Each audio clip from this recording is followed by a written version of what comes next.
Hey guys, welcome to Jack's Treasures and What? Not Another Reselling Podcast, episode 50. Guys, I cannot believe it. We actually made it to 50 episodes on our podcast, and we have a super guest for you guys right now. Our first true celebrity, okay?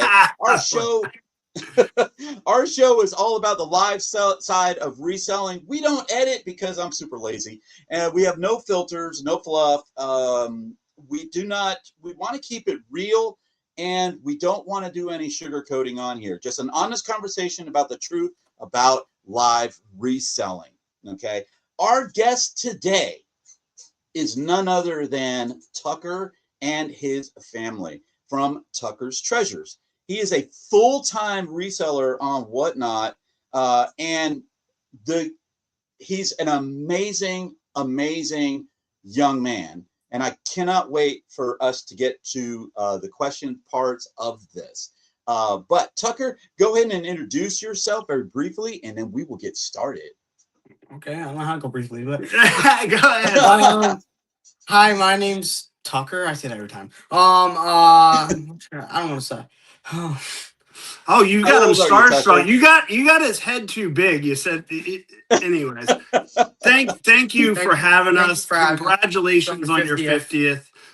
We really appreciate you having us. Tucker, tell them a little bit who you are and what you do. I try to find the craziest stuff on Earth. We have a Whatnot channel named TuckersTreasures. We sell everything. Anything I make money on, I'll buy. But I get more picky nowadays. But what else? And I'm Tucker's dad. So I have a name, actually, if nobody knows it. It's Ryan. Yep. But I work full-time for Tucker at this point. You've been doing this since you were how old, Tucker? This summer is going to be 7 years. 7 years. So since you were 9 years old. This summer is going to be okay. This summer will be 7 years since you were how old? 9. 9. So he's 15 now. He's been doing this. Flipped golf balls into about $1 million in inventory now.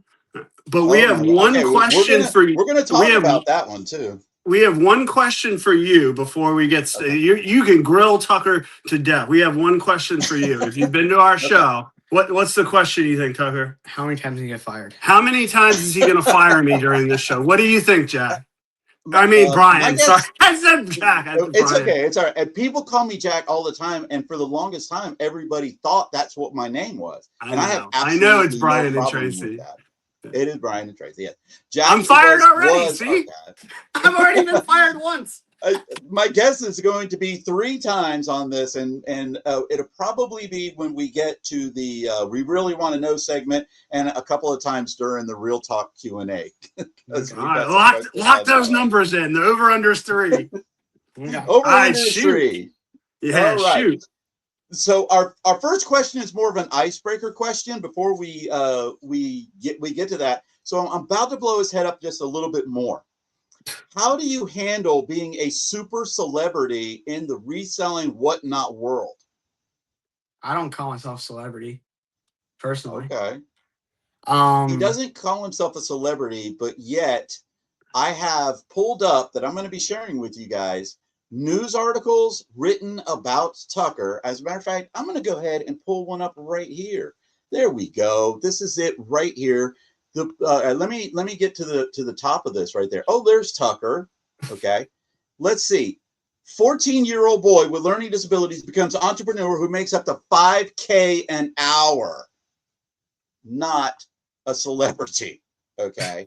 I have more of those too that I am going to be sharing throughout the show. Okay. Yep. On Tucker. So so you don't consider yourself a celebrity, which I think that is a really, really good thing, you know. So you normally have just a normal everyday thing, right?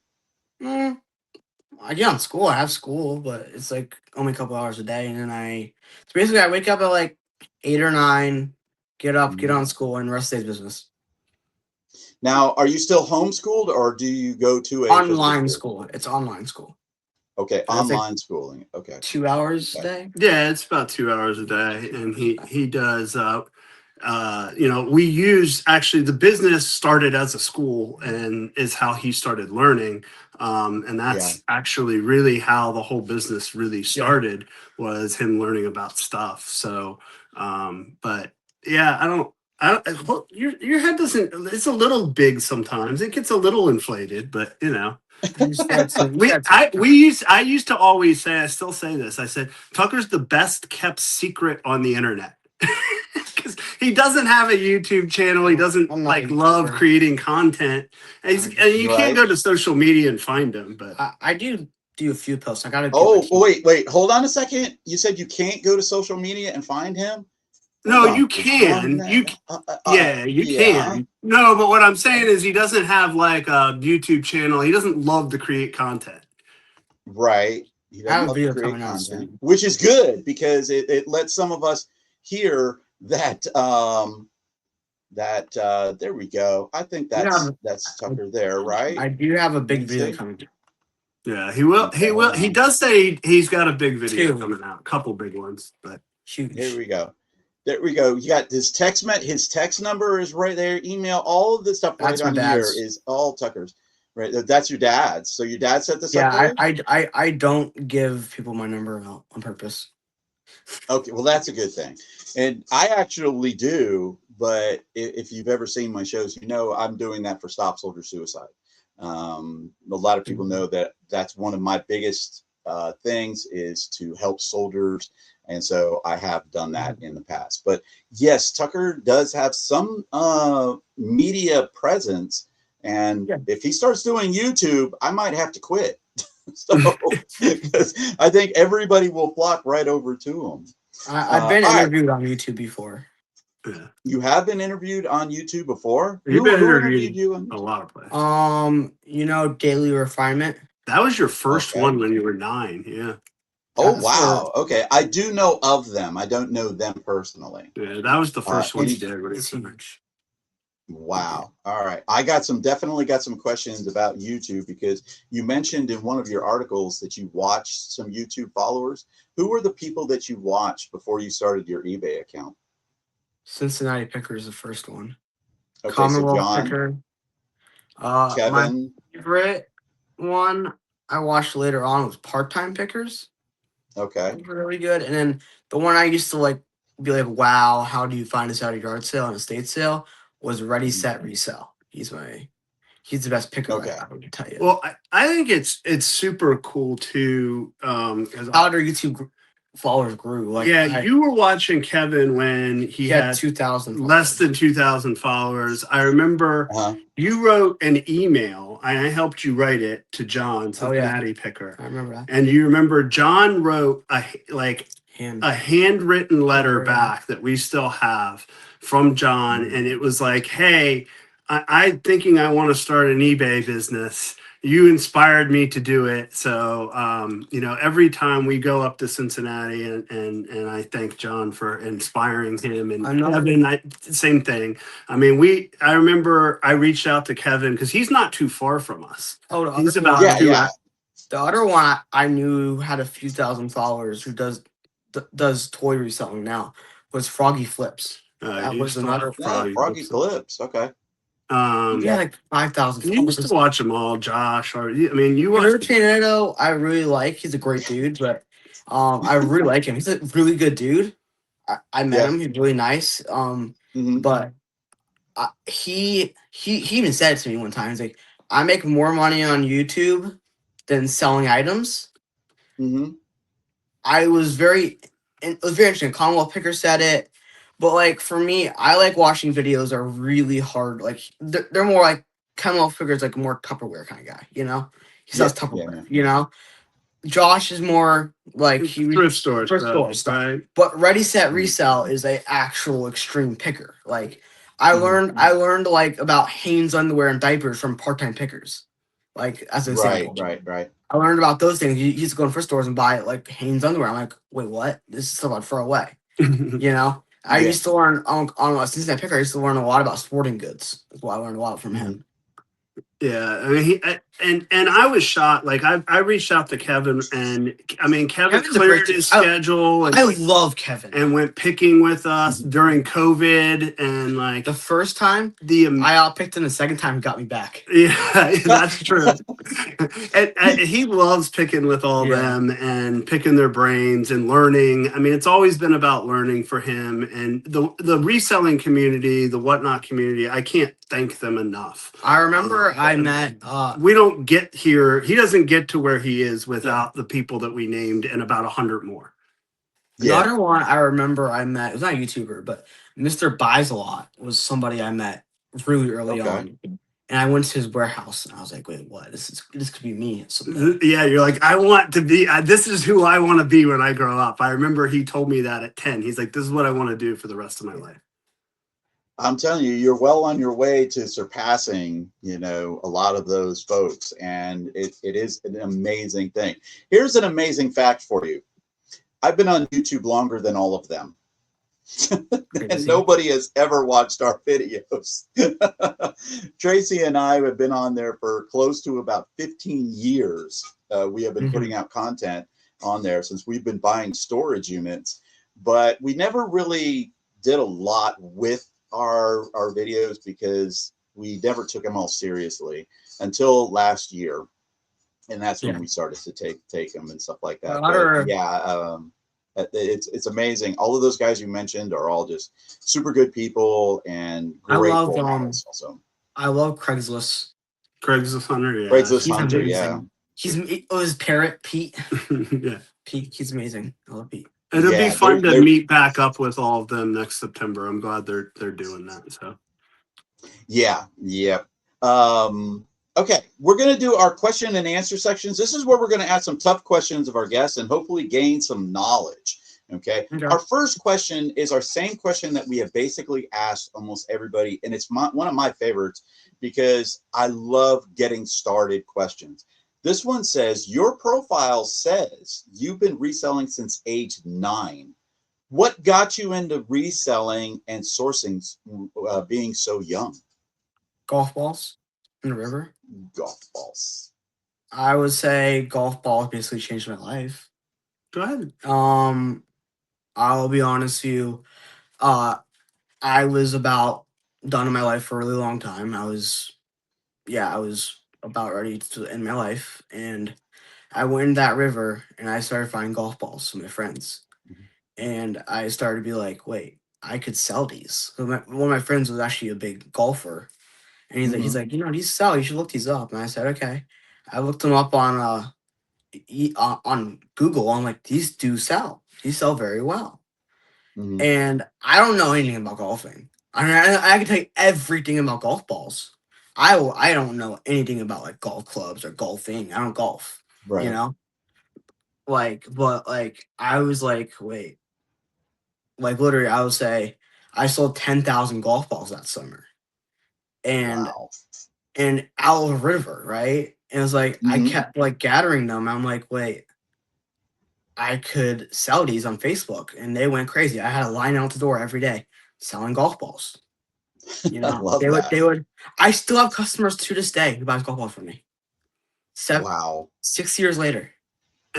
And how did you transition? Do you want to know, Jack? Like, God, I keep saying Jack, Brian. Do you want to know, Brian, how he transitioned from golf balls into sort of eBay? Yeah, I would love to hear that. So our neighbor was selling golf balls. Dad, can you stop looking at me and look at the camera, please? See, almost fired again. We'll count that one. What I was gonna say is I started selling.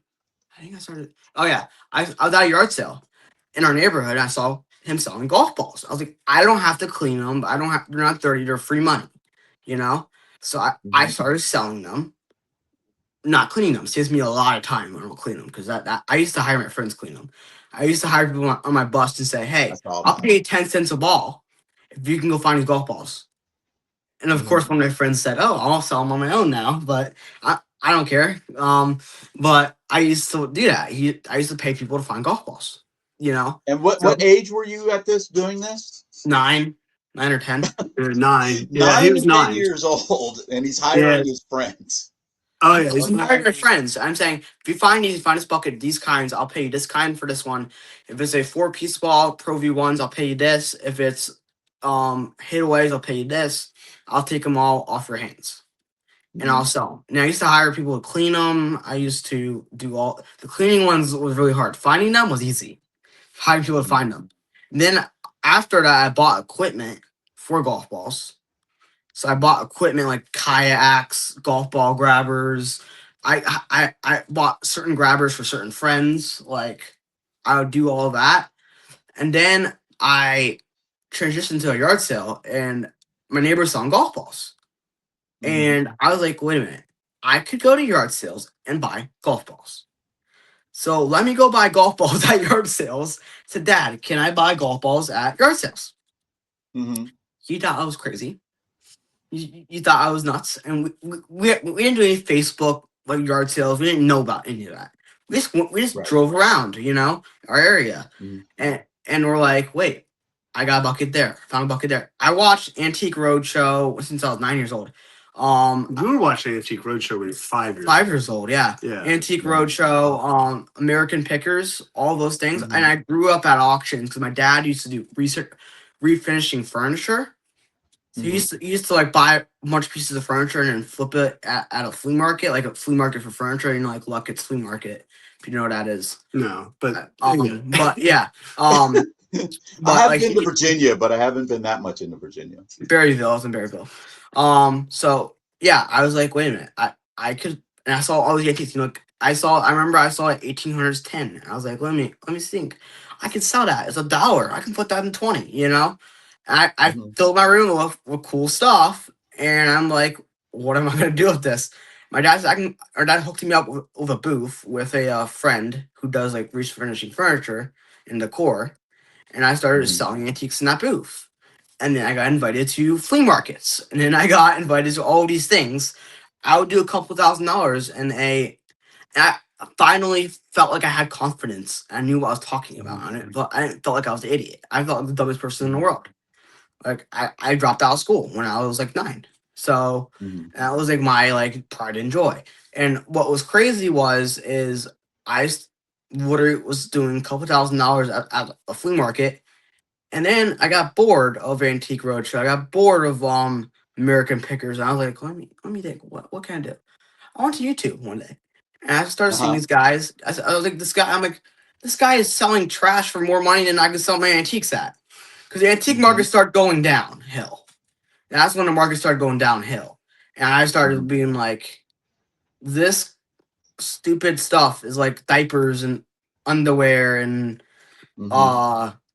sporting goods. Like, not like fun stuff, like interesting things, But I'm like, this trash sells for more than busting my ass to get a trailer. Don't worry, I don't have parental controls on. Okay, Perfectly fine.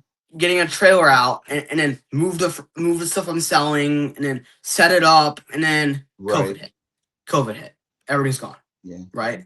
I still had one booth, and I was really struggling. I had one booth in Maryland I was setting up in, but I was like, that's the time I was like, let me see what's on YouTube.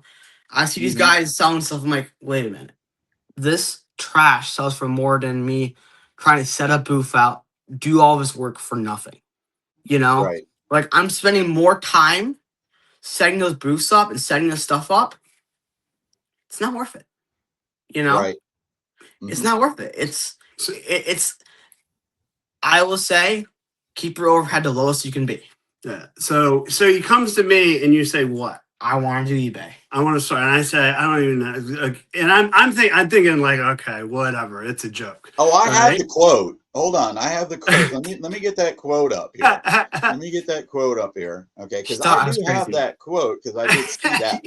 He said, okay. What in the heck are you talking about? You're out of your mind. Yeah. All right. Let's see if I can get that quote completely up here. All right, it is on that one. It was something like, you're out of your mind. All right, here's the article right here. And let me see, the quote is about right here. I said to Dad, I want to start an eBay store. What the hell are you talking about? Yep, that's what it was said. Yeah. What the hell are you talking about? Is that quote right there on the screen on that one? That is a true fact. That He one thought made I me was laugh. I love that part. I He never literally- bought or sold. I had He literally said, "You're crazy. What the hell are you talking about?" Okay, I guess I'll humor you. We like humor them and like No. So this is a really funny story. So you need to stop talking. Your mouth's too loud. Oh, geez. I love you, but but what happened was I literally went to a yard sale, right? Mhm. And there was this army jacket I was fighting over with my friend, and it sold in, I don't know, a couple minutes, right? It sold Right. like that. But what was mind blowing to me is that sold really fast. That was my first army jacket. Was the first thing I sold. Like a World War II army jacket for $50. But what was crazy is I had this red Coleman lantern sitting in this booth for, I don't know, probably a couple months, just sitting there for $20. $20. Mhm. I lowered down 10. Yeah. I put it on eBay. I walk out of my dad's room, and it's sold for what? $150. Yeah, $150. And I'm sitting here going, what in the world is going on? And what was super interesting about that, what I learned something really interesting about that one is they were shipping it to Japan and China to sell it because the market's huge out there for red Coleman lanterns. The green ones you can go throw them away. Like those are just throwaways. Like they're not worth anything. But yellow and red are impossible to find. Yellow I've never seen. I've been looking for the yellow one for years. I've never found a yellow one. Yellow one's impossible. But the red one, I sold it, and I sold it 5 times now. I sold 5 times now. 5 times selling it. But what's crazy, every time I'm like, wait, that? So now it's hooked. But what really hooked me, I went to a yard sale, and I rode a 80s BMX bike for a really long time, my dad's bike, and I saw GT Reformer bike sitting in the yard, right? And missing a wheel, missing a tire. My dad's rule was, I am not fixing stuff. I'm not fixing anything. That's the rule. I'm not fixing anything. I do furniture, but I'm not fixing anything. I'm done. Like, he quit his furniture business. He's like, this whole room of furniture is worth a few $1,000s. I have a small bin just sitting here. It's a few $1,000s. Who has a better business? Probably the person who has a small bin, not somebody who's working all day to try to sell a big piece of furniture for a couple $100s. Oh, I can't fit it in my car. Oh, I can't do this. Can you deliver it? Like, it's a pain in the butt. Like, and now you can't give away furniture except Mr. G Modern. But what was really interesting was, where I was at. I saw this BMX bike in the yard, and he said, don't even think about it. So I was like, you know what? I'm gonna be sneaky. So she wanted like $10, right? I go behind his back. I said, can I have $6? I need to buy something in the garage. And I buy the bike for $6. Right? And he's pissed at me. He's having a temper tantrum. And he said, Mom's gonna kill me, and it's all your fault. And we posted on a BMX group. It was like an old GT. I sold it for $500 in a couple hours. Like, I wake up next day, the guy's there buying it. Heard me? What was really interesting about that guy, I was thinking some white older dude, like dad's age, who's buying that bike because he's a child. It was this Mexican guy who he's older, he can't get his bikes in Mexico. He used to build them because he wanted that bike, and they didn't import them in Mexico. So he's trying to build BMX bikes. BMX bikes are hot out there, and he said, ever since I was a kid, I wanted this bike. I have a barn of BMX bikes. I love BMX. He said, I used to try to build them like the stuff in the U.S. I couldn't get anything like that in the U.S. And it was super interesting. I freaked out. We have video of it. I had $100 bills in my hand, first time I got handed $100 bills. I flipped out. Yeah, he's like 9. I mean, this is all happening when he's 9 years old. And I'm sitting Right. here going like, he can't read or write or do any of these things, but he's got this really good eye and really good talent for finding things. That's when I was like, I'm doing this. And what he's saying about the rule was I had 3 rules for him when he started. One was he had to have his own money. He had to have a plan. Yep. And it couldn't be something I had to fix. And I think a lot of people ask us like, oh, I want to get started or whatever. I said, if you follow those 3 rules, you'll probably be okay. Yeah, I agree. Yeah. And I didn't know anything about reselling, but I know about business. And I was like, you do those 3 things, you'll probably be all right. And he's like, he was mad at me in the car. He's like, Mom's going to kill me. I'm in trouble now. I said, just trust me. And he's like, okay. And ever since he said, just trust me, he trusts me. Yeah. And I mean, I learned very early on, he does all the buying and selling.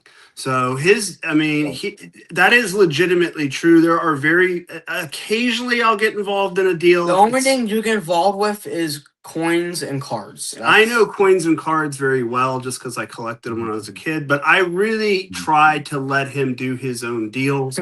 He has since the very beginning. So I remember. I don't really I don't make the decisions for the business. I remember. He so what I used to do is during COVID, I used to go on Facebook all day.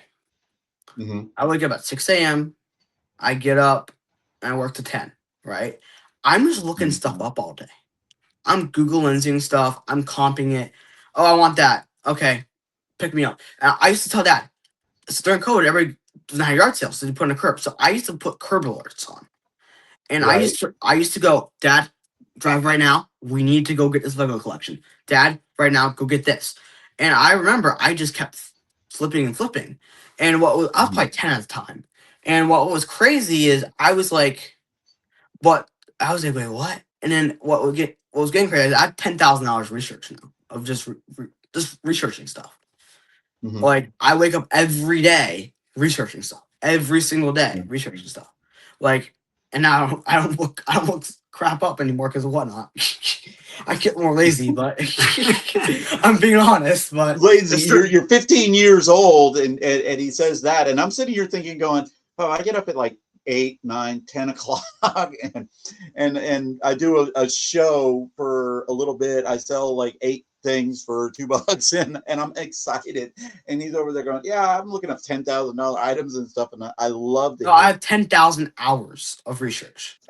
Yeah. Wow. Well, you just answered about 17 of our questions.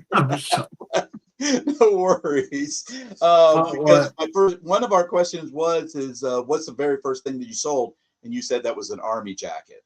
I'm assuming after the golf balls. Yeah. And he sold things at flea markets and things. But the first thing on eBay. The one thing hooked me was my dad was like, no, this doesn't sell.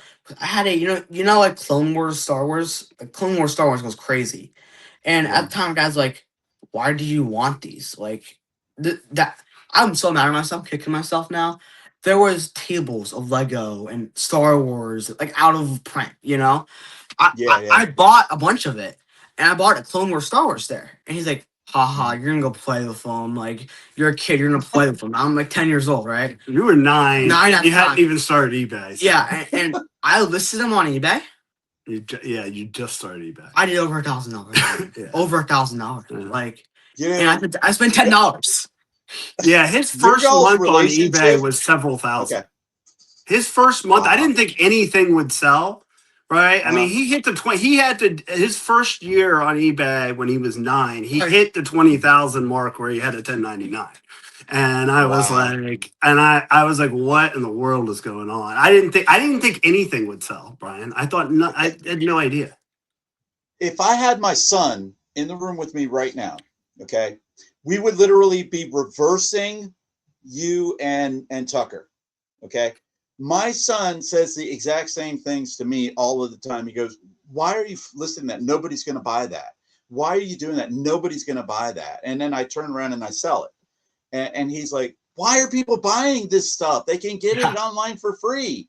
you know, or they could get it. All they could need is, because I sell a lot of video game like manuals. Like I was talking this morning on my show. I got a video game manual show at 4:00. I already have like 25 pre-bids on these things, and my son would be like, "Why do people buy the manuals only? There's no games with those, right?"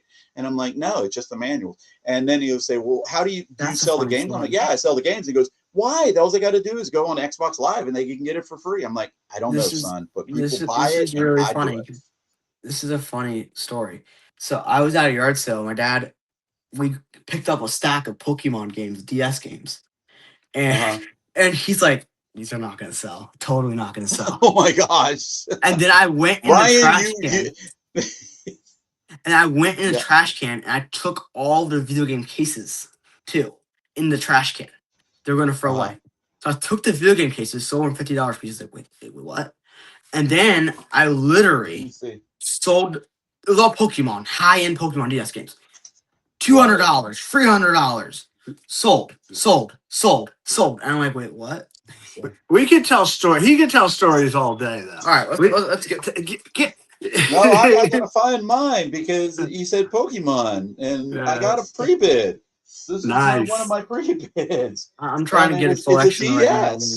It's literally a DS one. Yeah, Pokemon manuals go crazy. Manuals, they're insane. But what's funny is these manuals that I got here. Yes. There it is. Because they need it. Because everybody threw them out. Yeah. Oh yeah, that's the game I sold. Yeah, he sold that one. Yeah, complete. That's the one he found in the trash. That's what I found in the trash. Yeah, right there. So, folks, do not throw these away. I have a pre-bid of $7 on that one right now in a show today, which this will be coming out a couple weeks after we record. But yeah, manuals, all of that kind of stuff. So, but our literally family dynamic is complete opposite of you two. I would be Tucker. So. And being Jack's Treasures, that makes sense because you know everybody calls me Jack. So, but yeah, it's amazing what people will buy. And stuff. And Tucker mentioned earlier that how there is a huge market for antiques overseas, and they can't get it there, so they'll pay, and they pay a exorbitant amount of money. I literally just sold one. An Italy piece literally recently for like $1,000. Yeah, to New Zealand. New Zealand, that was freaky. But that's amazing. All right, so let's keep going because I do. We got some work to do. All right, do you source locally? And you pretty much answered this one, but you source locally, online, and thrifting and garage sales. What is your favorite sourcing mode? I source people, not stuff. This is really important. I source people, not stuff. I look for people. I don't look for stuff. So, because here's the thing. That. So even when I started yard sales, when I was like 10 or 11 now, and I wanted to know the best stuff is not for sale. That's the secret. The best stuff not for sale. So you know, I look at what's in the house. It's not what's out of your yard sale. And a lot of times, a lot of people at yard sales will put things out for people to ask. They'll put, I'll give you an example. I had, there's a bunch of train, like 10 signs. I asked, do you have any trains? I walk into the basement, and there's $20,000 in trains. And I bought them all out, you know? But don't be afraid to ask at yard sales. I used to be like all afraid, but I'm more interested what's in the house, not what's out in the yard sale. Yeah, and to that point, we don't. I honestly, how do we get stuff? I answer the phone now. Like that's all we do is answer phone calls because he's developed such a network between junk removal companies, realtors. Is that Tracy? Yes. Well, you got to come here and at least say hello. I will. Hi, Tracy. She doesn't have an earbud in, so she can't really hear. Okay, they said hello. Yeah, there's. She said that she's got to go and do some more running around right now too. She just told me. Keys are on my desk. Okay, thank you. Because after this, I have to run to the thing. All right. So you get a lot of people that come to you now. All right. Yeah, it's all almost word of mouth. It's all relationships. Yeah. He has 2 different jewelry stores that he like anything that comes in the jewelry store. I mean, he has what? Bill's AFC championship ring. like that came in through the jewelry store.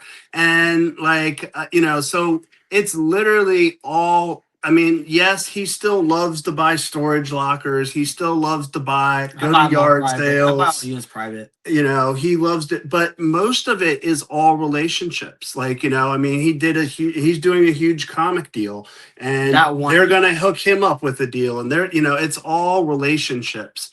And he speaks at various different like BNI meetups, networking groups. If you have stuff, he's gonna buy it. So like literally we can't even it's hard to even keep up with the number of phone calls we get. All right, what's crazy is when you said unit set is the one like what really got me on the map on eBay and all those things is before Whatnot was I hit a locker on Facebook. It was a house clean out guy's locker. They do house clean outs, right? And they said they had weird post like $1 item or something, and they said we need all of this gone.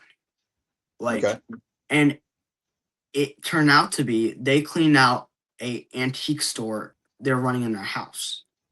Antique and toy store. So and records and 5,000 records. That's the locker really got me on the map to buy crazier and crazier things. Is I did $50K off that locker and I spent $400.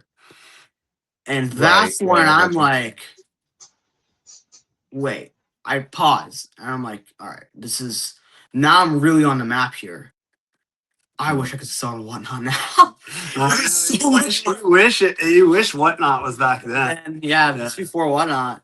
Yeah, most of what he does now. I mean, you love the treasure hunt. He loves nothing more to treasure hunt. But we get so many phone calls and a house in Philadelphia. I mean, we have 2 houses to clear out in the next 2 weeks just from phone calls.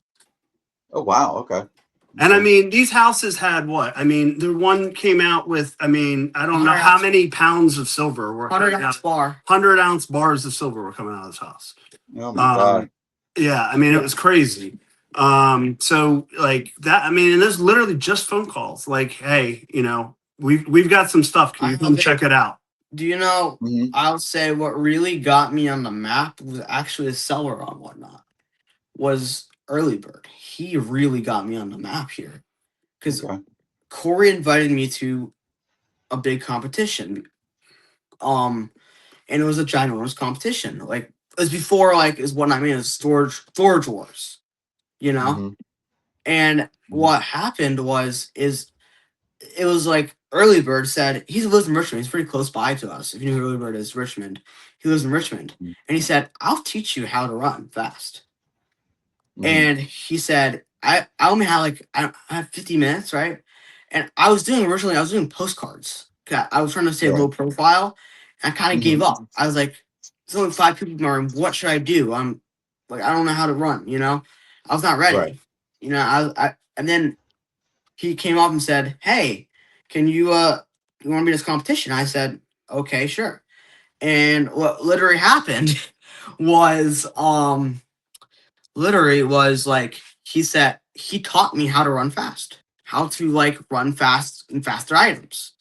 Right. And that's when I got hooked on Whatnot. When I think I did $9,000. No, it's like $8,000. $8,000 in 50 minutes. Yeah, but we can talk if you want to know more about how you got to Whatnot. We can talk about that. But I know the question was sourcing, so I'll stop now. Sorry. No, you did absolutely great because I mean I love hearing the stuff that he's talking about is amazing because this is what people need to hear. One of the biggest things that I've heard so far is that this person helped me and to teach me to do that. So you can always learn from everybody that is on here and learning how to do those things. And networking is like one of the biggest things. I mean, when you don't have to go out and source and you have people that source for you, because that's what you have. They're sourcing for you. They're saying, hey, I have all of this stuff. Would you take this off of my hands? Would you do this off of my hands? Competition, not what is You it? mean he's Cooperation, not competition. Mhm. Yeah, exactly. And so we work with a lot of people, and it's always been about learning, because it was education. when he started comping items and stuff, it was like the first time you felt like you ever learned anything, right? Yeah. And you were like, and he was like, oh my gosh, I'm actually learning about things. Like like everything that he would comp, everything that he gets collections, I turn it. It's literally, it's a history lesson. It's a Right. school project. Everything that he does is a school project, like literally. So he learns, like he didn't learn about World War II from a book. He learned about World War II because he got medals and he researched them and he learned all about World War II through items that he actually found. When we get to Whatnot. Or jackets, the first jacket he found, World War II, right? So he learned about those things not from a book, but from actual items and actual people. Like he would get scuba gear and we would go to the scuba shop and they would teach him all about scuba. And like, it's just been amazing. Like that type of stuff. That's really like, it's all about people and just learning. So that's really been, I mean, maybe if you can learn something from him or us, that's the one thing, is you're just always learning, right? Yeah. Like if you're coming into this and you're just always learning and learning about people and their stories and their things and their lives, like that's what it is for at least me. I don't. Yeah, for you too, I think so. Well, definitely for me too, and I'm 45 years older than Tucker, and I'm learning from him. So it's that's why I do this podcast, because I get to present all of these people and interview all of these amazing people, but I am learning as we go. And when you're telling me that, when I hear these things, I'm like, okay, like you were talking about how people would call you to liquidate. I've liquidated estate sales before. I've never liquidated in a store yet, but storage units, we just got one that we just finished up a little while ago, and we bought it on Facebook Marketplace, and it was the same thing that you were talking about. It was a hoarder house clean out, and it was great. Okay, so let's keep going. You're making 6 figures before most people even finish college. Does that feel normal, or does it kind of feel surreal to you yet? I don't really care about money personally. It's good to make money. I like money. Everybody likes money. But I don't focus on like money. I like learning. I don't have to feed my family off this yet. It's my plan to feed my plan is to feed my family off this at some point, Right. But like I have the luxury of I don't have to worry about like those things. Now, this is the young man. You just literally said that you don't care about money. Hold on 1 second for me, okay? Because let's see. I think I have an interview where you were on TV. Okay, is that it right there? When you were on TV. Let's see if I can get this to play. You did some research here, Brian. Holy jeez. Okay, hold on. I'm gonna go. And so, what did you do with those golf balls? I just started flipping them on Facebook. Golf balls. Okay, that was the golf ball story. I want to try. It's really been focused on his strengths rather than. Now, this is on television right, too, by the way, guys. Thing online on the computer. Let's walk over here. Because Tucker, I want you to show me some of these amazing things that you had that you're going to. Now, because you have an online this was auction happening tonight. What are some of my these favorite items? parts. So I'm going to let this run for a minute. Okay. It's insane. And it's signed. Yeah, signed. It's insane what you can find. And what about this? Because this is really amazing. Sandy Koufax, the beauty. Sandy Koufax's rookie card. Okay, rookie card. Okay, hold on. Let me. What I think I got a little bit. Here we go. I know I had it in here. Okay. What advice do you have for other kids? Just follow your passion. That's what I did. I love that. That was beautiful. About 200 items a day from here as well. Here we go. Yeah, hundreds. Yesterday was 100. The day before was over 250. Yeah, he can sell this entire room in an hour. So back to you now. Tell me, what has been the highest price thing that you have sold so far? Doesn't care about money, is what he said. Out of the trash for $1,000. I'm gonna break the records on that table. I want to break that record. You want to break that record? He wants to break the record. So how long do you think you'll be doing all of this selling? My whole life. That's what I love. You know what? Reholing stuff is my passion. This is also what I want to do. I'm going to do it inside college. All right. Well, there you have it. He says this is his passion and he intends to do this. Dad. Absolutely amazing. Okay. Now, you literally just said that you're not worried about the money, but you want to break that record that you had. And I love hearing that. So I always say you always want to set records, but like the thing is about it is for me, it's like everybody likes money. It depends how much you like money. You know, I like making money. Everybody likes making money, but I enjoy it more for I like the people. I love people's stories. I like that. That's more valuable to me than anything else. Somebody's story is more valuable than $100 bill to me. I like that. Which is amazing that he doesn't like to create content, right? Like, how much money is he missing out on not creating content? Exactly. If that's what he really enjoys now. It's really funny. Well, I tell you, when you said on there is to do your passion. Yeah. And to be passionate about what you do. A lot of people know that I was a teacher. I was a teacher for 18 years. I started in 2000 and I retired after 18 years, but I retired because my passion was gone. What I started teaching for and what I loved about the teaching was gone. And so I stopped. And that's when I started to, when I ramped up my eBays and all of those, because I've been doing this for a long, long time. And you have to have a passion for doing any of this kind of stuff. And I completely agree with that. All right, let's go on to the next questions. This is an awesome question, and this one is for Tucker and Tucker only. All right, what is something older sellers do that make you think there's a better way to do this?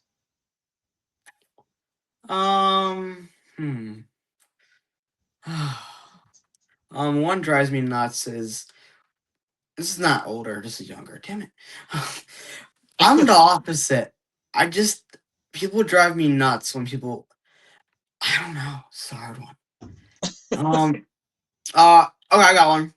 When people, when these old guys come out with books and tell me that's the actual price from 10 years ago at the flea market. People come with their books and be like, "This is worth this." I'm like, "That's from 10 years ago, dude."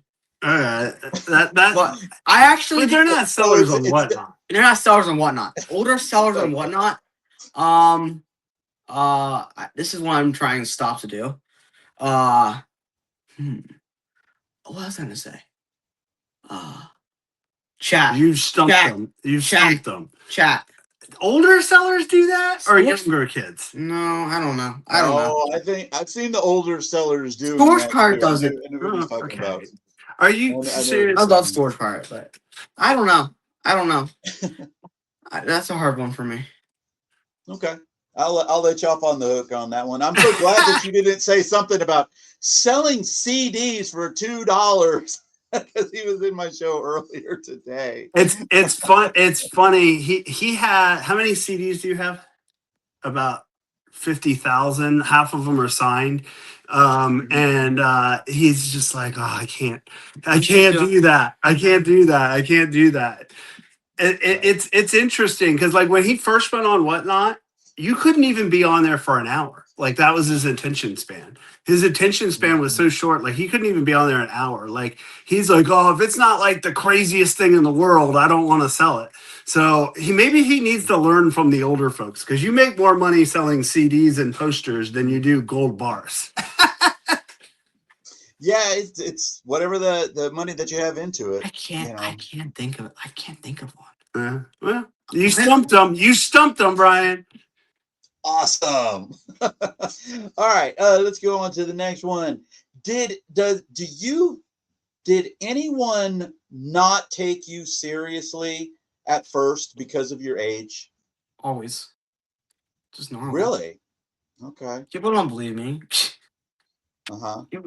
So they're underestimating you a little bit. Mostly, it's it's adults don't understand it, or it's kids who think I'm. So kids think I'm full of shit. Adults think, adults think like, do you actually do that, or like I don't know, it's your dad's business. Everything is like, is it your dad's business? You don't own it. I'd be like, okay, cool, cool. So you do own it. Because I do have a question. Well, let me go ahead and I'll ask that one on the next one. Okay, let me get down. I got to find out where I put that question. Here it is, right here. So this is the question that we had. You pretty much have answered that. But who's actually the boss, and who just thinks they are? Dad thinks he is. No, Mom. So there's two different bosses. There's I'm the boss of the business. Okay. Mom is the boss of get this crap out of my hall. The house. Mom's the boss of the house. Mom's the boss of the house. You're the boss of the business. Yeah. And I don't know. I have two bosses. I'm middle management. Ryan, you're in the best working spot right there. You get fired more than anybody, but you're always back. Yeah, we joke. I get fired like every day, right? And but I said, the goal is for me to be fired because then he doesn't need me anymore. So that right? So he needs me to stream. He needs me to drive him places. All of that. You're always going to. And I handle the operational side, and he does all the buying and selling, and it's always his idea. But I'm actually probably more involved in the business now than I was when he was like 9 and 10 to some degree. It's just different because there's just a lot of moving parts now that I have to do, from accounting to branding to payrolling, that, payroll, background checks. Yeah, like there's so much more to it. And so much, I just answer my phone all day with leads and different things like that. So it's just changed over time. And I customer service is me, and legit, we're setting up like an entire new thing in the basement. Like that's me, but all the buying and selling decisions have always been him and will always be his. Because the second I get involved too much with that, it stops being his. So it's always been his, always will be his. As far as I'm concerned, and we do it together. I love it. If he decides, I always had to deal with him. I'm not gonna fire you because you enjoy it. Yeah. Well, I always had to deal with him. And I said, anytime you want to stop doing this, we'll stop doing it. Right? And he's like, that's never gonna happen. And I said, well, okay. Although I will tell you, if for anybody that thinks it's all rainbows and sunshine, how many times you go, I'm done with this? How many times in the last year? Before you answer that, hold on. I got this question. You guys are great. You guys are asking my own questions. Have you ever thought about quitting reselling, and what keeps you going? I hate the operational side personally. That's when I want to quit. I do always want to quit. Like I don't always want to quit. There's some days I'm like, I don't want to get up and do this. I just want to not do it. I don't want to, I don't feel like it. I hate this or whatever. I don't. But honestly, what keeps me going is finding the cool stuff.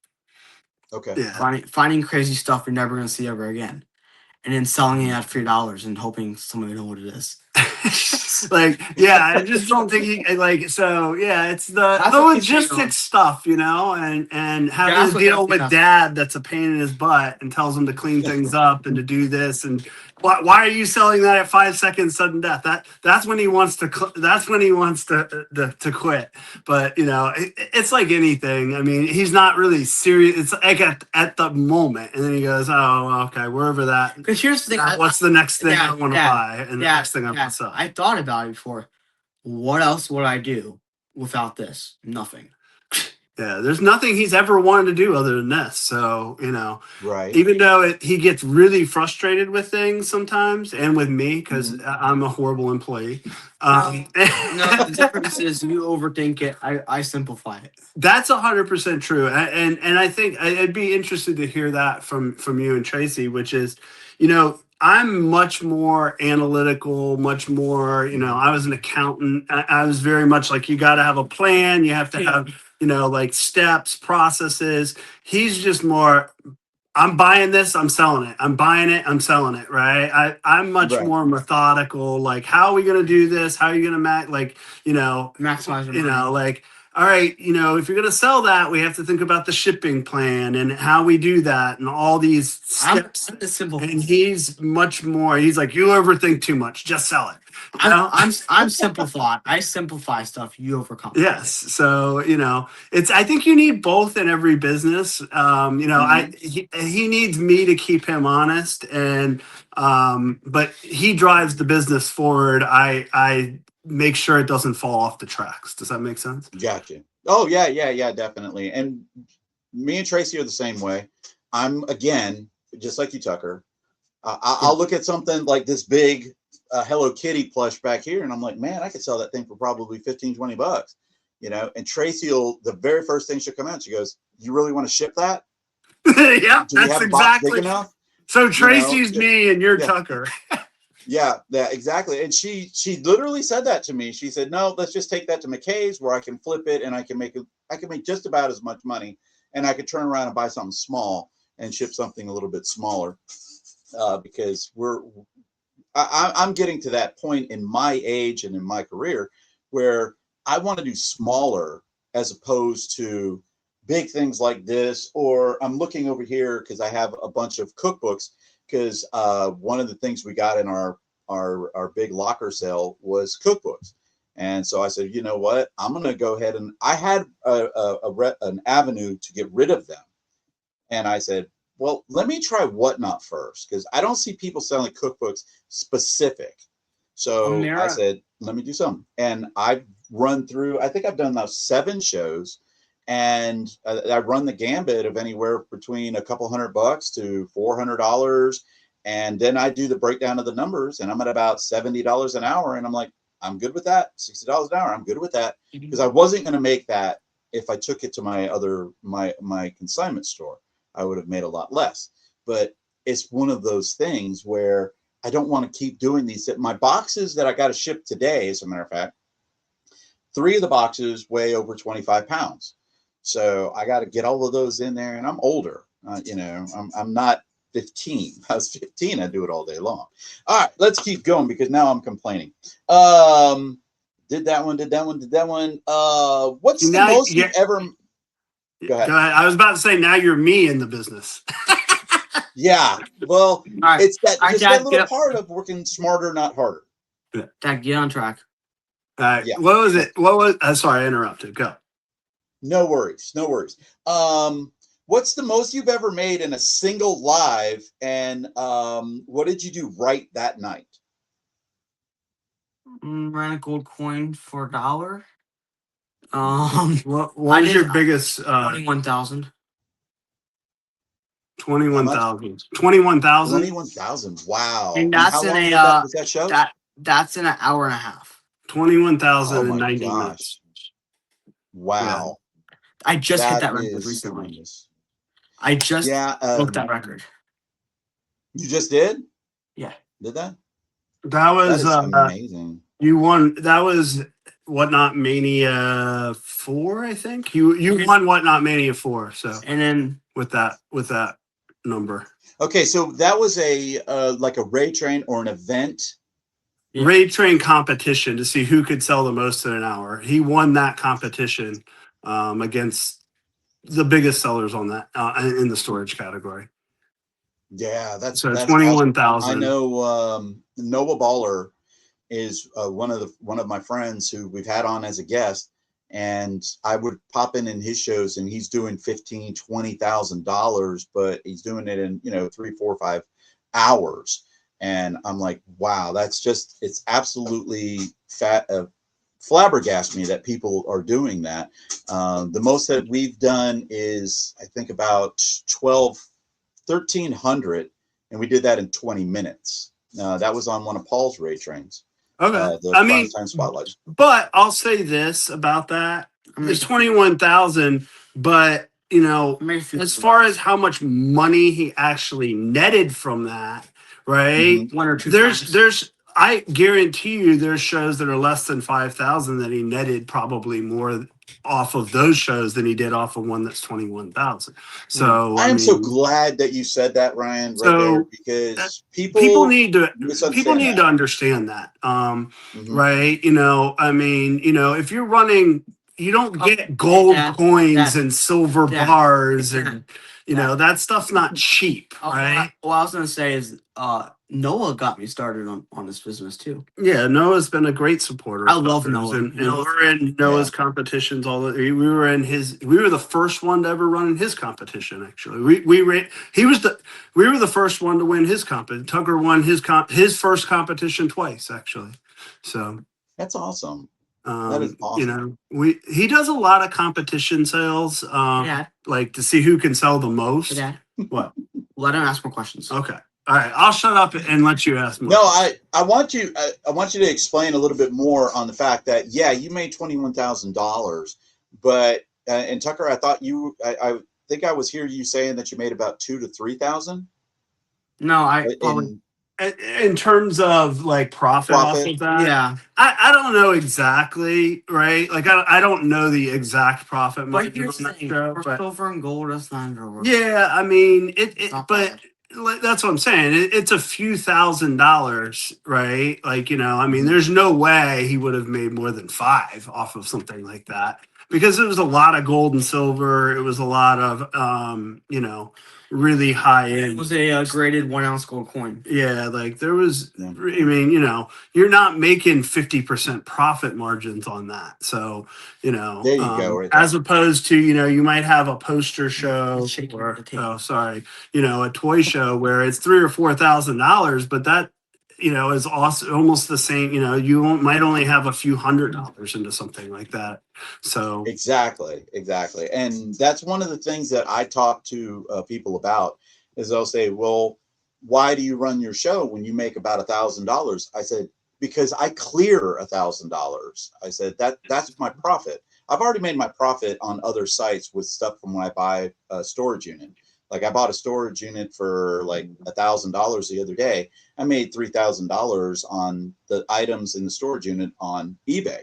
So everything else that's in the storage, I bring it over to Whatnot, and I started off at $1, and I make, you know, $1,000 or $400 or whatever it may be. And they're like, "Well, aren't you losing money?" I'm like, "No, I'm making money because this thing's now gone. It's just profit." It's just straight profit now, and I don't have to worry about storing it anymore. My more high-end items still go over to eBay. My other ones will go over to there. All right. Where do you see yourself in 5 years? Do you see yourself still selling live, or do you see yourself building something even bigger than what you've already built? I think I'm always going to do live selling. Always. Okay. In 5 years. You'll be 21. You'll be almost 21. Yeah, he's turning. My goal is to probably build a warehouse. I want to build a warehouse. Okay. All right. I am not running warehouse ever. I don't want. Yeah, I got you. I don't want the overhead. I don't. Everybody I know who rents a warehouse out regrets it. So no, thank you. I've done it. Yeah. But what I was gonna say is 5 years. Would you think 5 years ago this is what you'd be doing? Mm-mm. No, it's so hard to say, right? Like, I mean, he was selling golf balls 5 years ago. He just started eBay. Like, to think about, you know, oh yeah, he's going to be selling, you know, $5,000 coins and 20. Like, I can't even imagine what 5 years would look like. I don't want to guess because I have no idea. Yeah, you know, we'll see. Sky's the limit for you. That's all. We'll just keep following the breadcrumbs. I mean, I feel like that's what he did. He just followed breadcrumbs, and I think that's probably what he'll do, and we'll see where they lead. Right. That's awesome. Who handles money better, and who impulse buys inventory they shouldn't? Recently been Dad. All right, wait. Let's address one question at a time. Who handles money better? Come on, be honest. It's you. Okay, I'm an accountant. Okay. That's kind of, I was accountant by nature. In this house, probably Ella spends all the money. Oh, well, yes. His sister spends a lot of money. She's younger. Okay. Okay. Who impulse buys more? Impulse. So that they shouldn't. That they shouldn't. I never. Yeah. I'll be honest. Occasionally, we'll do that on Whatnot. Occasionally, but because of how we started, where I started with him, and I made him when he first started, I made him take every single item that he was buying, and we would enter it into a spreadsheet, and he'd have to say, "This is where I'm selling it, and this is what I think I'm going to get for it." And he had really trained his brain to be like that and to say, okay, you can't just buy cool stuff. That was the rule. That was my first rule. You have your own money. You can't just buy cool stuff. You have to have a plan. So the impulse buying, sure, like you do it some, or, whatever, like to support maybe a seller, or, you get carried away in something.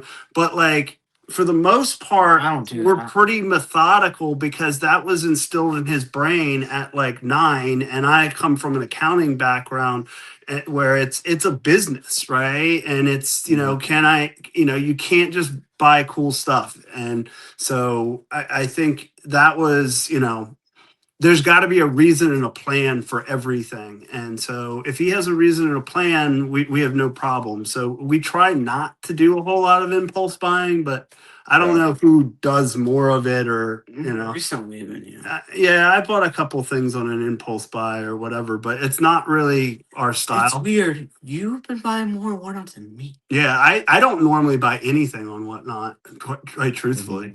You've been buying more than me lately. And that's to say, like, I bought 3 things. So, like, so well, that's way more than 3 things. Yeah, so, that's, That's awesome. I love that. All right, what advice would you give to somebody thinking about going live for the very first time? This is what I tell everybody. Don't focus on your room, on your numbers, and how many, just have fun. But the thing is, for you're saying first show, not like want to be a seller, right? Yeah. Okay. I don't know. Just be yourself. Just be yourself. I love that. Just be yourself. I love that. That is some awesome advice right there. Ryan, do you want to add something? Yeah, I was going to say, I remember it reminds me of this thing. I used to be a big gardener, and there was this whole list of things that you should do before you plant, right? You should put this in the soil, and you should test the pH. And it's like all this long step of things that you should do, right? And at the end of it, right, it's like this whole chapter, right, of all these things you should do before you plant a seed, right? Before you do anything, right? And it was like, if you skipped steps 1 through 21, still plant the seed. And I feel like that's what live selling is, right? We can give you a list of all the things that you should do. Just turn the live button on, whether you did those or not. Gotcha. See, I love that one right there. I was waiting for the here's the overthinking part right here versus the simplification part of saying go live. Just go. I mean, just go live first. Just go live and figure it out, right? Like, you're not going to figure it out listening to people on YouTube or listen and Whatnot in particular. Dad, without doing it, you're not gonna know how it is. Yeah. Well, you just have to do it. And I think Whatnot, even more so than other selling platforms and live selling in general, because it's moving so fast, that content that you see yesterday will be outdated within a week or two, because the whole reselling platform and Whatnot, and it's not the same platform it was 2 years ago. It's shipping is different. Rules have changed. Things have changed, and they're changing so fast that, if you're relying on content or you're relying on knowing everything, you're just not, go. The only thing I will say that you should do before you go live is to understand terms of service and what you can and cannot do or say or sell. That is after that, go figure it out. Love it. That was great. All right, guys, that was our Q&A session right there. This is going to be a long one, guys. Just buckle up for it because we still got a little bit of a show left.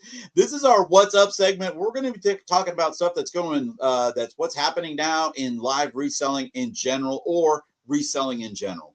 In 2026, it was announced that the Reseller Rally in Cincinnati is officially locked in. Mark your calendars for September the 26th, 2026, because they're taking the party to the water. That's right. Hosted by John, a.k.a. the Cincinnati Picker. This year's rally is happening on a riverboat. Yes, an actual boat, okay? Packed with resellers, networking, stories, deals, nonstop good vibes. This, if you sell, flip, hustle, or just love reselling life, this is where you want to be. Tickets are on sale live now, so grab yours before that they're gone. And I will be posting a link down below to the Cincinnati Rally 2026, hosted by the Cincinnati Picker. Question for you, Tucker. Are you planning on attending the event again this year? Yes. Yeah, that event is amazing. I love the event. That is actually where Whatnot recruited Tucker, was at that event. Okay. Was at that event. John's amazing. We've been to it twice. We will be at it again. If you get a chance to go, you should go. What would you say? It's worth it. What would you say, Tucker? It's worth it. Oh, it's worth it. It is worth that one. There you go. But I will have a link down there below for that one right there. All right, our Shine the Light segment right now. This is when we are going to shine the light and put the spotlight on 3 sellers on Whatnot at 3 different levels. We try to get somebody who's at the newer level, or what I would say hasn't quite maybe hit that 1,000 sales mark or whatever it may be. And then we have a middle level, and then we have more established seller. Our up-and-coming seller is Melissa with Frugal on Fire. She is a full-time seller on Whatnot with 1.9 thousand in sales and 1.4 thousand followers. She sells mostly in the vintage clothing and the plus sizes, and she has lots of shows scheduled and is growing by the show. Okay. My question for you, Tucker, is what advice would you give to a new seller on how to grow on Whatnot? Networking. Okay. I would do networking. I would okay, let's explain networking for a newer seller. I would like be on Whatnot, go into people's shows, try to figure out if you're in a clothing category, like figure out like the clothing people who sell clothes. Look at their shows. How do they run their show? How fast do they sell? Like what is the style they're selling? What is selling on Whatnot of clothes? That's excellent. That's some great advice right there. You know, a lot of people don't do that. Do your homework is what I'll say. Do your homework. Love it. Love it. Our next level seller is Reggie from Lilac Bloom. She's a seller on Whatnot with 2.6 thousand sales and 4.3 thousand followers. She sells handmade items and has a show scheduled, and she even has her own Ray train called the Artisan Alley Ray Train. And she also does hearts. She puts hearts out there. I think they're purple hearts, if I'm not mistaken, in memory of her grandmother, Lola. Okay. Do you have regularly scheduled shows? And do you think that that's important to do that? Or do you think that just going like whenever? Being consistent is always great. What we'll do when we have shows, I'll be honest, we're not great at consistency. We're not great at it. We're still working on it. But what I was gonna say, you see anything, Dan? Yeah, no, consistency is that, because you're going to find your people. You're going to find. Yeah. I think Tucker has been able to not get away with not being consistent just because of the network he does, and because of, you know, when he gets on, people know he's getting on for a reason. Here's the thing. You know, it's going to be good stuff. Here's the thing, Dad. And people in the community know him, right? Dad. But if you're not known in the community and people don't know who you are, right, you're going to have to be very consistent to get known. And obviously being consistent is with anything, right? Like if you're consistent, you're going to be successful, and it doesn't matter what it is. Here's the thing. I was gonna say, be memorable. Be memorable. Yeah. What does that mean, Okay. Tucker? What's that mean? Like you want a show you're gonna remember. You don't want, because the shows people are gonna remember is something you did, like write a note, or just do something out of your way. Like the people who are successful is people who are doing something nobody else is doing. Yeah. Well, this is actually, let me follow up on that, Tucker. Do you think people necessarily buy an item on your show? Or you buy a feeling. Say that again. So here's the thing. There's levels of sellers. If you are a great salesman, you're selling a feeling. You're not selling a good salesman is you're selling the features on an item. But a really good salesman is selling a feeling, not the item. How people feel, and how do people feel in your show, and how do you want them to feel? Because that's how you're going to get the people back that get you and get your stuff. It's not just about stuff. Yeah. Right. Agreed. That was awesome right there, man. I'm literally just sat right there and said, okay, I need to mark some of that stuff down just for myself, because I love that part right there. Our established seller this week is Jason from Best Deals Thrift. He's a seller on Whatnot with 31.4 thousand in sales and 19.7 thousand followers. And he sells bougie on a budget. That was from his profile page, and I like that. Mostly in the clothing category. He has tons of shows for clothing, and he also does clothing and pallet pulls. Tucker, this is one of my biggest questions for you, and this, again, is just for Tucker. Tucker, where is your, let's just call it your go-to happy place? That place where you get to go and just decompress and relax and say, you know what, I don't want to worry about anything. It's right by me right now. It's one closet. Of this, okay. I have a huge collection of G1 Transformers. Do you want to show them? It's not all in there right now. Okay. Something I can show it real quick if you want to. G1 Transformers. Wow. It's so what I already did. I can show it real quick then.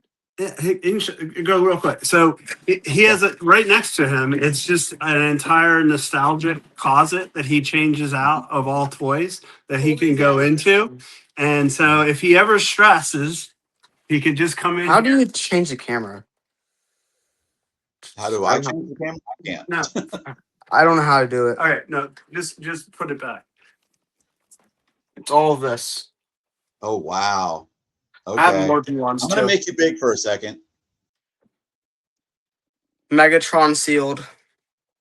This is my new one. I got my bootleg He-Man figure.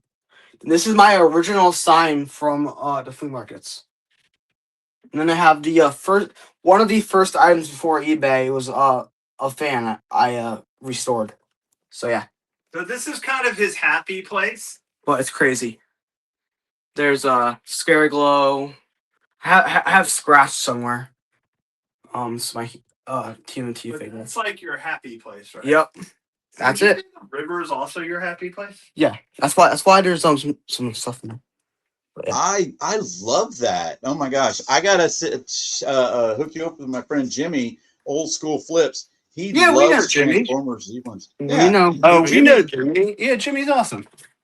Yeah, he is Mr. Transformer himself. He loves that G1 Transformer stuff. We bought a storage unit that had Transformers in it, and oh my gosh, it was phenomenal. We bought that unit for, I want to say, $60, and Tracy took all of the Transformers that were north of $30, and she put them up on eBay, and I got everything that was below that. We don't have one single Transformer left, not from eBay and not from what I had on Whatnot. What was the best one? What was the best one? We had this humongous Optimus Prime. We ran it in the Battle of the Best. It was a brand new sealed humongous Optimus Prime, and it was a Lego set. It was one of the Lego sets. and it was unopened. It was amazing. And I think we got $130 for it or something like that, which I could have got probably $300 or $400 for it on eBay. Yeah. But again, it's all profit. I was already into profit. Here's the thing: is what I think about items is it's all about how long do you want to sit on it. But you like sitting on this type of stuff. So I don't care. It sells itself. I can go across the street and sell it on Facebook and sell it. I can sell it anywhere. There's certain items there's certain items that sell itself. Yeah. There's certain items I can go list on the Bay or eBay very fast. Yeah, you can say eBay on here. I'm used to saying Bay on whatnot. I know, me too. But I said that stop. Don't say eBay. I think in the summer, to get back to the question at hand, though, I think that's his happy place. But also in the summer is the river, right? Yeah. So we hang out at the river where he originally found golf balls, and he still goes and finds golf balls just for fun. Yep. That's awesome. I love that right there. That's just great. There's certain items in this room is something to remember somebody. Yeah. So yeah. Mm-hmm. So, yeah, he does that. We were talking before we started recording because we were talking about his comic book sale, and I was telling him about me being a collector of Fantastic Four and having to sell my collection basically because I wanted to eat. And so now I'm in the process of re-getting all of those back. So we are always on the hunt for a storage launcher. All right, it is a time for We Really Want to Know. This is when we have a random wheel loaded with some wild questions, and you get to choose how many spins that you want from 1 to 5. But you have to answer the questions honestly. You have to answer the questions honestly. So, Tucker, I'm going to give you that opportunity to tell us how many questions would you like to answer? I don't care. You know what? You have the time budget. You pick how many questions you want him to answer. Well, we're going to go with 5 questions then. We're going to go with 5 questions on our wheel. So let's go ahead and bring that wheel up. Here it is. This is the Tucker wheel right here. Oh boy, a special Tucker wheel. I make a new wheel for everybody because I have so much time on my hands. All right, so here's going to be your first question. Question number: useless superpower, what would it be? You could invent a superpower. Ooh. That's a tough one, Tucker. Superpower. God, these are tough. Yep. If you could invent a superpower, I have no idea. You have no idea? You probably better ideas than me, so you can I did not my answers. I don't know. If you could invent a superpower. Mm-hmm. That is like incredibly hard because they've all been invented, haven't they? Like, is there one that hasn't been invented? A useless superpower. Oh, a useless superpower. Yes, a useless superpower. Well, they would all be useful, wouldn't they? How about a superpower of making blades of grass grow? Okay, that's true. That would be a useless superpower. Yeah, okay, I'll say that. You stumped them. I don't know.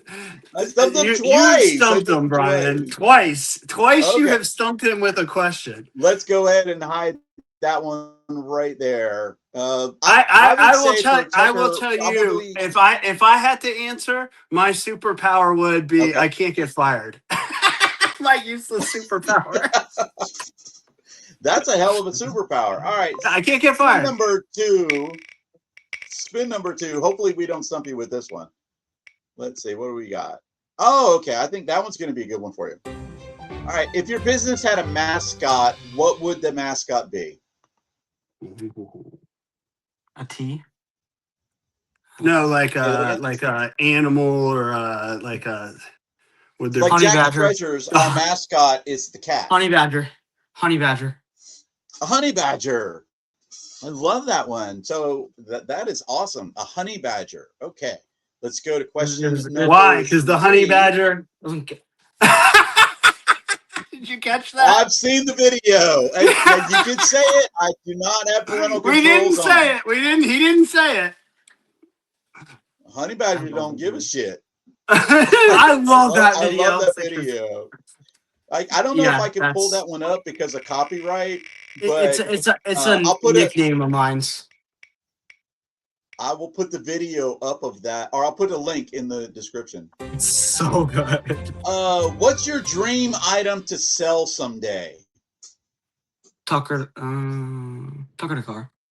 I'd probably keep it. Damn it. To sell or to keep? Sell or just to find? To sell. To sell. This one's what's your dream item to sell? Buy Toys R Us from the 80s. You'd like to sell a Toys R Us? Yeah. A Toys R Us. I like that. That's great. That's one of my dreams. Like an old Toys R Us been abandoned, nobody touched in years, and want to sell it. I want to sell it. Okay. Oh my gosh. Okay. I'm going to have a question for you that I'm going to have to ask after all of this. I think this is question number. Let me see. I don't even remember. Was that question number 3? Yeah, I think so. I think so. Yes, that was 3. Question number 4, because these are the really good questions on our show. You got some good ones. Thank you. Would you rather pack orders all day or talk on live all day? Oh, this is easy. Talk on live. Yeah, that one's easy. He doesn't pack orders, so neither of us really pack orders. Oh, okay. So you guys have hired a shipping person? Oh, yeah. Zach does his shipping for him, for sure. Oh, that's awesome. That's awesome. I still do all my own shipping right now, and oh my gosh. More power to you.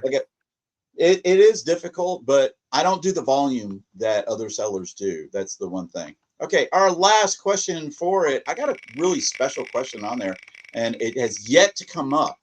And I have it on almost every wheel that we have done so far. Let's see if it comes up this time. If you could be any animal, what would it be and why? How do I have a feeling I know what the answer is? Probably honey badger. Honey badger. Honey badger.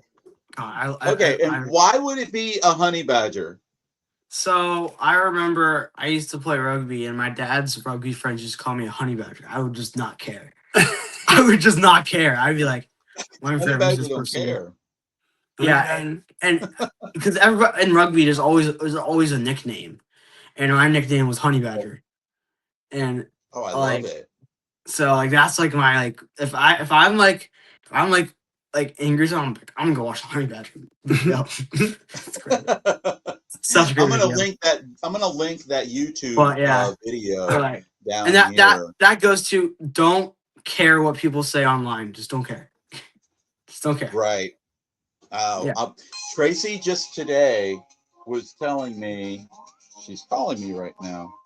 Oh boy, you're in trouble. Hello, you're live now with us. What's up? Still live. Never mind. I'll talk to you later. All right, I love you. Bye. Okay.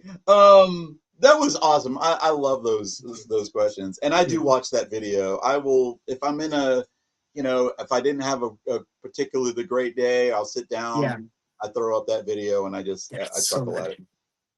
It is time to turn the tables, guys. This is where we allow our guests, and we do have 2 guests, so each one of you do get to ask a question if you'd like to TuckersTreasures, and your question can be anything that you would like it to be.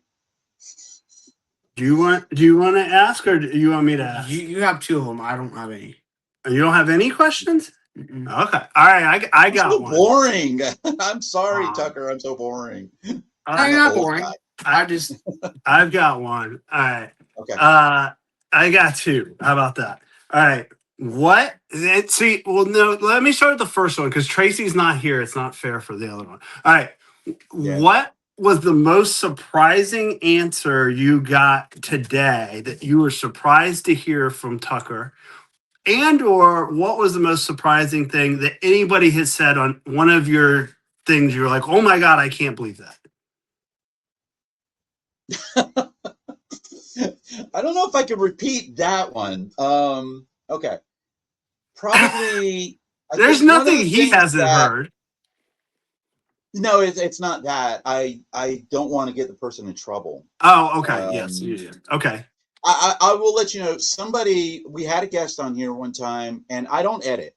So these come out exactly how we're recording this.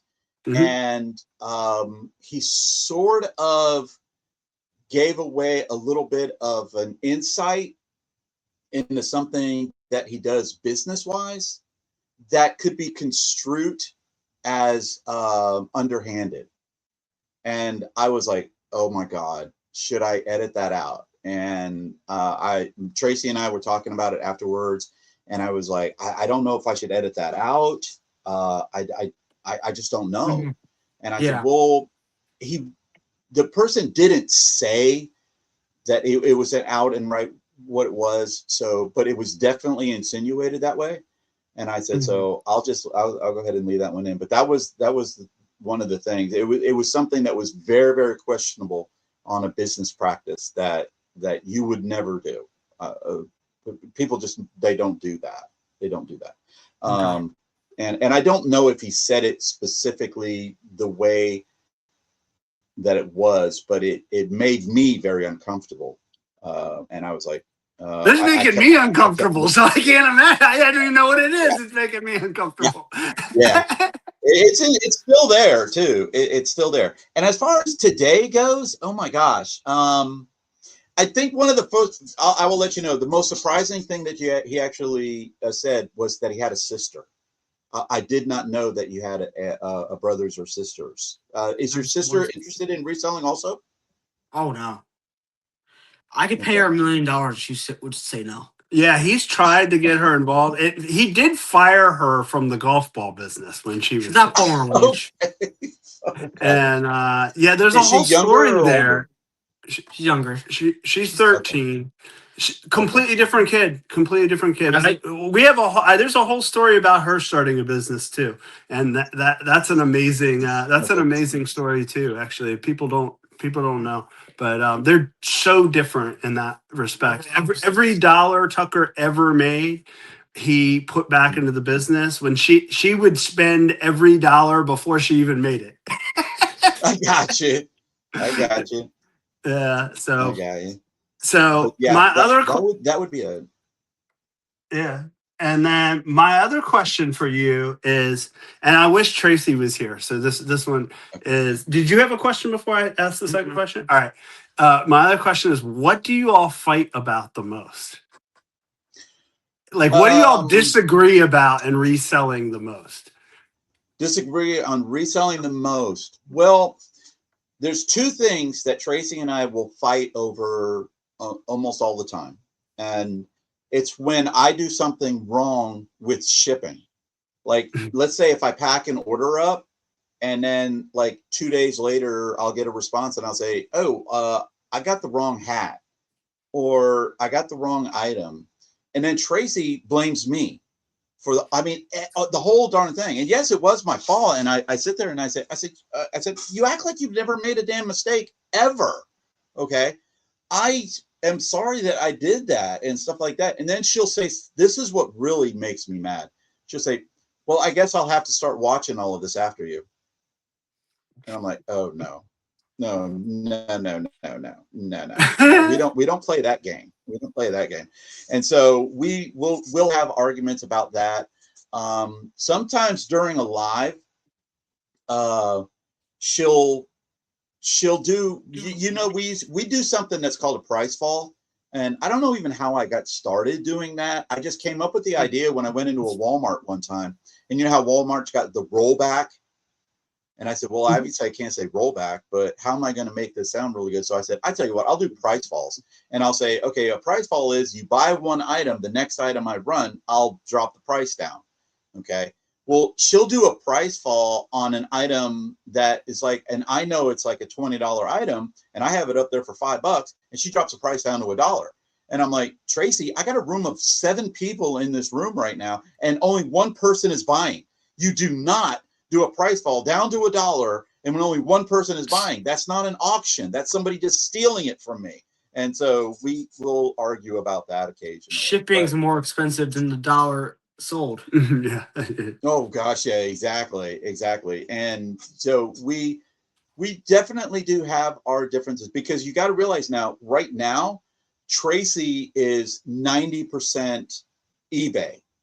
I am 85% whatnot. So I do about 15% eBay, where Tracy does about 10% whatnot. And by 10%, she'll help me run the show tonight at 4:00. She'll help me run the raid train that I got later on today. But like the 11 o'clock show, I have to do that one all on my own, because she's working on eBay. And what happens is when I get up in the morning, I have to ship from the last night's show, then do the 11 o'clock show, then I ship that, and then I can go and do eBay or record for a podcast or something like that. So we argue a little bit about all of those things, but those were some great questions. Tucker, I want to say thank you for being an amazing guest on our 50th Congrats show. again. Oh my gosh, I still cannot believe it. Yeah, thank you so congrats, much for man. taking time out of your day on that. Thank you. So a big thanks to Tucker and his dad, Ryan, who I really enjoy, and I'm hoping to be able to meet up with sometime, maybe at the Cincinnati meetup. We might do it there. Are you going to Cincinnati? Our guests, we haven't really decided yet, because this year Tracy and I have a huge goal of paying off all of our debt. And right now our debt is pretty substantial, because as you know, being a reseller, you have to have inventory coming in. And so we had a lot of inventory coming in when we did Whatnot last year, and we did a lot of networking, and all of that cost a lot of money. And because we were doing mostly Whatnot, and we let our eBay go down, that money didn't balance out. So we incurred a lot of debt. So our goal this year is to get rid of all of that debt. So we haven't decided yet. But thank you to our amazing guest, Tucker's Treasures. There'll be links down below, by the way, to all of Tucker's amazing sites. All right. I will have the link tree down there also for you guys to go, and you can check out and see that amazing video that was done on the newscast and his other things. He's also been featured, if I'm not mistaken, on Good Morning America. Is that correct? Yep. It's Good Morning America now. Yeah. Okay, Good Morning America now. So he's been a lot of that. That's why I call him the famous one. Our guest next week is Gigi from Call Me Gigi, who is an amazing seller herself and actually beat the bricks off of me on the graphic t-shirt battle that I do monthly. Every month I do a graphic t-shirt battle against the seller, and I filled out for this whole month. Last year, I won 7 and I lost 5.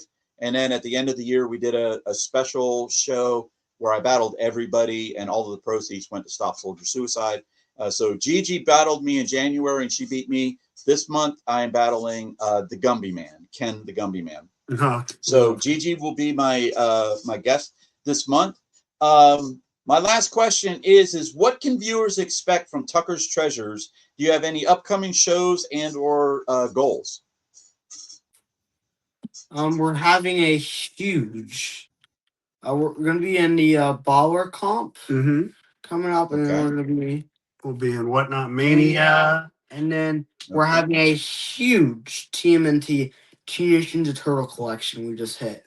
Yeah, that was the Grail of Teenage Mutant Ninja Turtles. The guys of Kevin Eastman's private collection.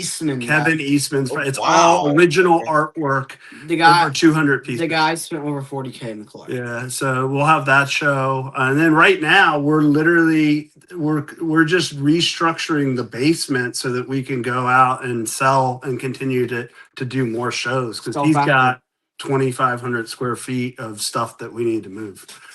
I got you. Like Yeah, we need to I think a streamline it. lot We've of got help, but we need to streamline it. So we took the week off to just get everything ship shape and make sure that we can, move hundreds of items a day, thousands of items a day. So that's sort of the next. That's what we're working on. And he's got a gigantic comic deal that I'm sure you'll hear about at some point in the news. I'll go be literally watching that, going, "Oh my gosh, I want that! Oh my god, I Yeah, cannot believe that!" But it'll I be love crazy. hearing those. Yeah. All right, so guys, thanks for watching.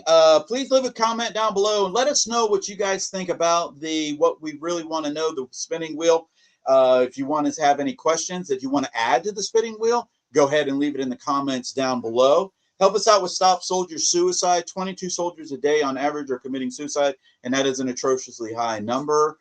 So the link's down there below for that. Also, the Naughty Cat Cafe, which is not a strip club, all right, but is a rehouser for cats in Chattanooga, Tennessee. Please make sure that you like, share, and subscribe. And guys, from Jack's Treasures and Tucker's Treasures, peace out. Thank you, guys. Thank you. We appreciate you. See ya. Yep. Congrats.